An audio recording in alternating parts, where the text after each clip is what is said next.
رب اشرح لي صدري ويسر لي أمري واحلل عقدة من لساني يفقهوا قولي رب زدني علما وارزقني عملا سبحانك لا علم لنا إلا ما علمتنا إنك أنت العليم الحكيم وَلِلَّهِ اور اللہ ہی کا ہے ما فی السماوات جو کچھ آسمانوں میں ہے وما فی الارض اور جو کچھ زمین میں ہے لیجزی الذین تاکہ اللہ تعالیٰ بدلہ دے ان لوگوں کو اساءوا جنہوں نے برائی کی بما عملوا ان کے اعمال کا وَيَجْزِيَ الَّذِينَ اور بدلہ دے ان لوگوں کو احسنوا جنہوں نے اچھائی کی بالحسنى اچھائی کے ساتھ الَّذِينَ وہ لوگ یجتنبون جو بچاتے ہیں اپنے آپ کو کبائر الاثم بڑے گناہوں سے والفواحش اور بے حیائی کے کاموں سے الا اللمم سوائے معمولی لغزشوں کے ان ربک بے شک تیرا پروردگار واسع المغفرہ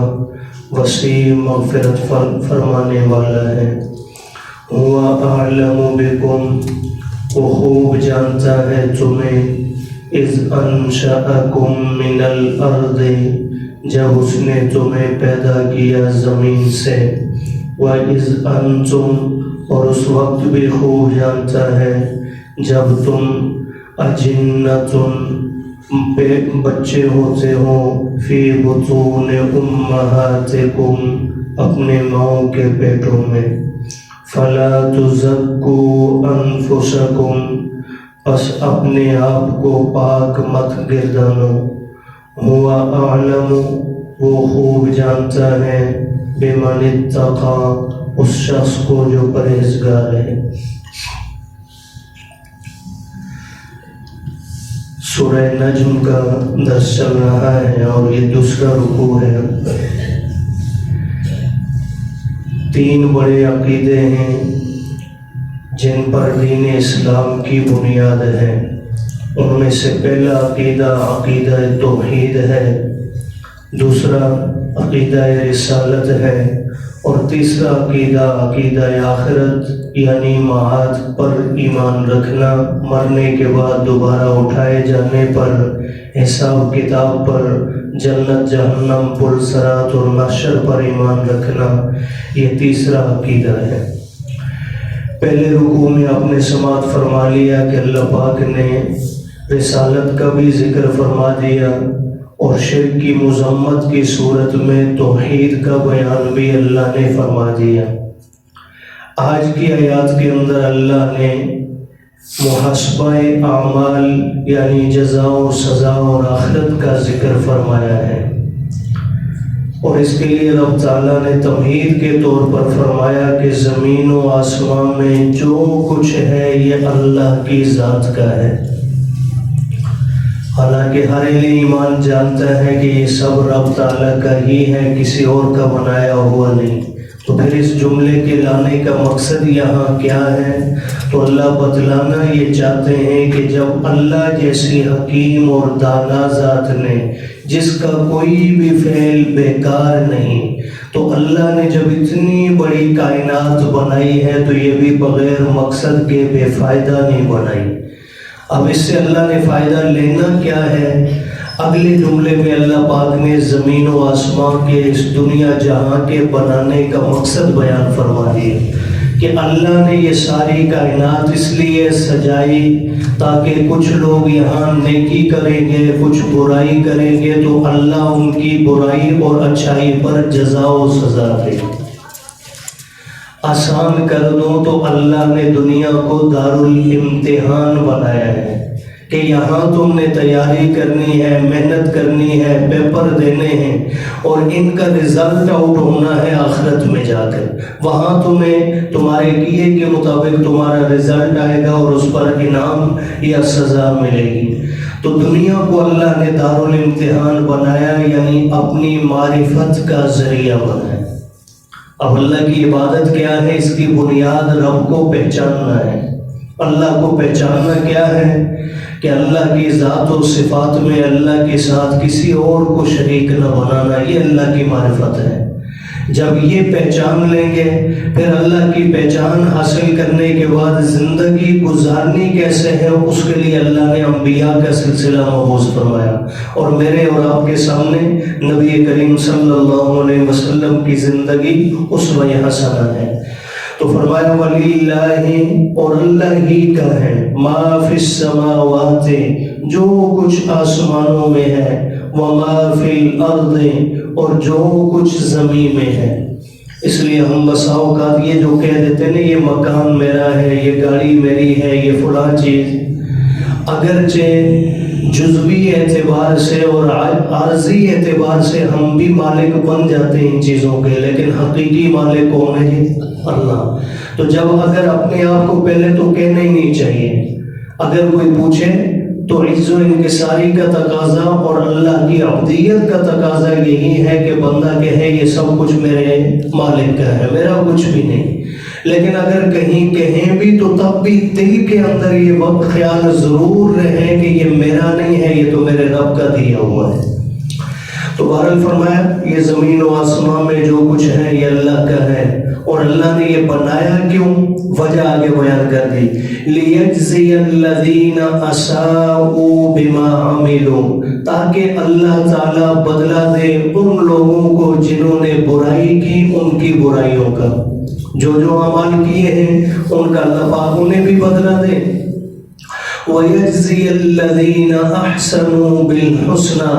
اور تاکہ اللہ بدلہ دے ان لوگوں کو جنہوں نے نیکی کی اچھائی کے ساتھ، یعنی اچھائی کریں گے تو بدلہ بھی اچھا ملے گا اور برائی کریں گے تو بدلہ بھی برا ملے گا۔ ایک جملہ مشہور ہے اور اس کے متعلق اکثر سننے میں آتا ہے، لوگ اسے حدیث مبارکہ سمجھ کر بیان کرتے ہیں، اس کی بھی اصلاح ہو جائے، الدنیا مزرعۃ الآخرہ۔ یہ اکثر آپ نے سنا ہوگا، واعظین کی زبانی لوگ کہہ رہے ہوتے ہیں کہ حدیث میں آتا ہے کہ دنیا آخرت کی کھیتی ہے۔ یاد رہے یہ حضور علیہ السلام کا ارشاد نہیں ہے، یہ کسی بزرگ کا قول ہے۔ بہرحال اس کے کہنے میں حرج کوئی نہیں، جیسے اس آیت کریمہ میں اللہ نے بیان کر دیا کہ دنیا واقعتاً آخرت کی کھیتی ہی ہے، یہاں جو بوئیں گے یہی کل جا کر کاٹیں گے، لیکن اس کو بہرحال حدیث کہنا یہ مناسب نہیں ہے، یہ حضور کی حدیث مبارکہ نہیں ہے۔ اگلی آیت کریمہ میں اللہ نے نیکی کرنے والے جو لوگ ہیں ان کی ایک صفت اور بیان فرما دی۔ فرمایا نیکی کرنے والے کون لوگ ہیں؟ الذین، وہ لوگ ہیں، یجتنبون، جو بچتے ہیں، کبائر الاثم، کبیرہ گناہوں سے۔ ہمارے ہاں نیکوکار اسی کو سمجھا جاتا ہے جو ہر وقت تسبیح ہاتھ میں رکھے، مصلی پر قیام زیادہ کرے، قرآن ہر وقت کھلا رہے۔ دنیا دار کوئی بیچارہ دکان کھول کے بیٹھا ہے، موچی جوتے سی رہا ہے، نائی اپنے حمام میں کام کر رہا ہے، تو ہماری نظر میں وہ نیکوکار نہیں، لیکن اللہ کی نظر میں نیکوکار کون ہے؟ فرمایا وہ لوگ ہیں یجتنبون، جو بچاتے ہیں اپنے آپ کو، کبائر الاثم، کبیرہ گناہوں سے۔ دکان میں کھڑے ہیں، جھوٹ سے بچا رہے، دھوکہ فراڈ سے بچا رہے، ناپ تول میں کمی سے بچا رہے اپنے آپ کو، اور نماز کا وقت ہوا تالا لگایا، جا کر نماز پڑھ لی، تو یہ لوگ جو ہے اللہ کی نظر میں نیکوکار ہیں۔ ہر وقت مسجد میں رہنا ہی نیکی نہیں، اگرچہ یہ افضل عمل ہے، لیکن اپنی حلال کی کمائی کرنا، اللہ کے حکم اور حضور کے طریقے کے مطابق محنت مزدوری کرنا، بیوی بچوں کی دیکھ بھال کرنا، گناہوں سے اپنے آپ کو بچا کر اور فرائض پر عمل پیرا ہو کر، یہی نیکی ہے۔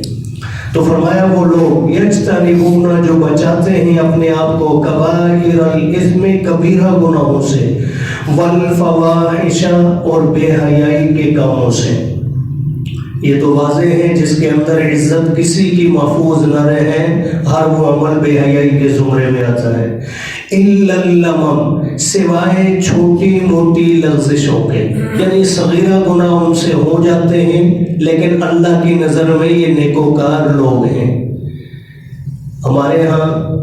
بسا اوقات ہم برداشت کرنے پہ آتے ہیں تو کبیرہ گناہوں کو بھی برداشت کر لیتے ہیں، اگر وہ ہمارا لیڈر کر رہا ہو، وہ ہمارے والدین میں سے اللہ نہ کرے کوئی کر رہا ہو، برادری کا بڑا کر رہا ہو تو کبیرہ گناہ بھی ہضم، اور کسی غیر غریب کا صغیرہ گناہ بھی دیکھ کر ہم اتنا ملامت کرتے ہیں کہ اسے زندہ رہنے کے قابل نہیں چھوڑتے، حالانکہ صغائر پر ملامت نہیں کرنی چاہیے۔ سمجھائے ضرور، کبھی کسی کو سمجھانا ہے، لیکن صغیرہ گناہ کے متعلق اللہ فرما رہے ہیں کہ نیکوکار لوگ وہ ہیں جو برائی سے اپنے آپ کو بڑے گناہوں سے، بے حیائی سے بچاتے ہیں، ہاں چھوٹے موٹے گناہوں سے ہو جاتے ہیں۔ ان پر اللہ پاک کیا فرمائیں گے قرآن مجید کے اندر؟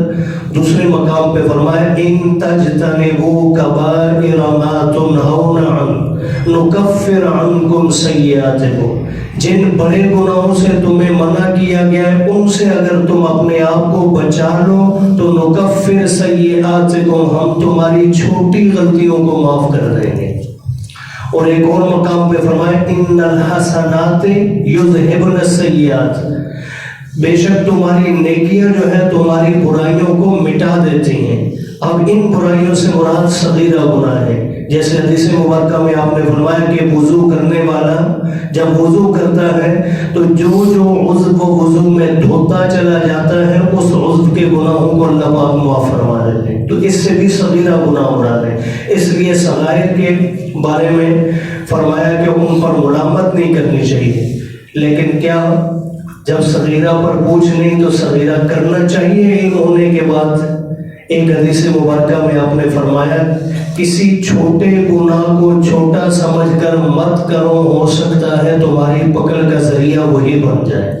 اور فرمایا کسی چھوٹی نیکی کو چھوٹی سمجھ کر مت چھوڑو، ہو سکتا ہے تمہاری مغفرت کا وہی ذریعہ بن جائے۔ اس لیے کوئی گناہ بھی چھوٹا نہیں، کوئی نیکی بھی چھوٹی نہیں، اللہ کی ذات سے امید۔ لیکن دوسروں کے حق میں جب ہم دیکھیں گے تو چھوٹے گناہوں پر انہیں ملامت نہیں کرنا۔ فرمایا ان ربک واسع المغفرہ، بے شک تیرا پروردگار وسیع مغفرت فرمانے والا ہے۔ هو اعلم بکم، فرمایا وہ خوب جانتا ہے تمہیں، اذ انشأکم من الارض، جب اس نے تمہیں پیدا کیا زمین سے۔ حضرت آدم علیہ السلام کی تخلیق کی طرف اشارہ ہے کہ انہیں مٹی سے پیدا کیا گیا۔ وَإِذْ أَنْتُمْ أَجِنَّةٌ، اور اس کے بعد باقی انسانیت کو اللہ نے ماں باپ کے جوڑ سے پیدا فرمایا، تو فرمایا جب تم تھے اجنۃ، بچے، فی بطون امہاتکم، اپنی ماؤں کے پیٹوں میں یعنی رحم میں، اللہ اس وقت بھی تمہیں جانتا ہے۔ فرمایا فلا تزکوا انفسکم، لہذا اپنے آپ کو خود پاکیزہ مت گردانو۔ بعض لوگوں میں عادت ہوتی ہے جی اللہ کا شکر ہے اللہ نے تہجد کے عرصہ سے توفیق دے رکھی ہے، اللہ کا شکر ہے کوشش کرتا ہوں ان گناہوں سے بچنے کی، تو فرمایا خود اپنے آپ کو ولی نہ شمار کرو، اپنے آپ کو نیک مت گردانو، اس لیے کہ تمہاری کیا حیثیت ہے تم سے زیادہ تمہارا رب جانتا ہے۔ ایک حدیث مبارکہ میں آتا ہے آپ علیہ السلام کے پاس ایک چھوٹی بچی لائی گئی، آپ نے استفسار فرمایا اس بچی کا نام کیا ہے، تو اس کے جو بھی تھے والد تھے ساتھ، انہوں نے بتلایا کہ اس بچی کا نام برہ رکھا ہے۔ برہ اس کا معنی ہے نیکی کرنے والی، بڑی عبادت گزار۔ تو حضور علیہ السلام نے فرمایا نام تو اچھا ہے لیکن اس نام کے اندر خود ستائش ہے، اپنی تعریف کا پہلو موجود ہے، یہ نام بدل دو، اس کا نام زینب رکھ دو۔ تو حضور نے نام کے اندر بھی ایسے نام کو پسند نہیں فرمایا جس کے اندر انسان کی خود تعریف کا پہلو آتا ہو، تو فرمایا اپنی تعریف خود نہیں کرنی بلکہ آپ کام کریں، دنیا آپ کی تعریف کرے۔ حضرت لاہوری رحمہ اللہ کا جملہ یاد آ گیا، اکثر حضرت جو ہے نا یہ جملہ اپنے متعلقین سے فرمایا کرتے تھے۔ امام احمد علی لاہوری رحمہ اللہ بڑے مفسر قرآن اور امام الاولیاء مشہور ہیں۔ حضرت کے بعد جب کوئی جاتا اور کہتا کہ حضرت مختصر نصیحت فرما دیں، تو حضرت مختصر جملے کے اندر یہ فرماتے بھائی کام کرو گے نیک نام ہو جاؤ گے، اور نام کی فکر میں پڑو گے بدنام ہو جاؤ گے۔ کام کرو گے تو خود ہی دنیا میں کیا ہو جاؤ گے؟ نیک نام۔ اچھا کام کرو، ساری دنیا تعریف کرے گی، زندگی میں بھی مرنے کے بعد بھی، اور نام کے پیچھے پڑو گے کہ میری واہ واہ ہو جائے، میرا جو ہے ہر طرف ڈنکا بجے، تو فرمایا بدنام ہو جاؤ گے، کبھی بھی اللہ تمہیں نیک نام نہیں بنائے گے۔ تو اس لیے اپنی تعریف نہیں بلکہ عمل کرنا چاہیے تاکہ اللہ کے ہاں قابل تعریف بنے۔ تو فرمایا فَلَا تُزَكُّوا أَنفُسَكُمْ، اپنے آپ کو پاک مت گردانو، هُوَ أَعْلَمُ، اللہ خوب جانتے ہیں، بِمَنِ اتَّقَىٰ، اس شخص کو جس کا باطن پاک ہے، جو تقوی والا ہے۔ اللہ پاک حقیقی معنوں میں تقوی والی زندگی نصیب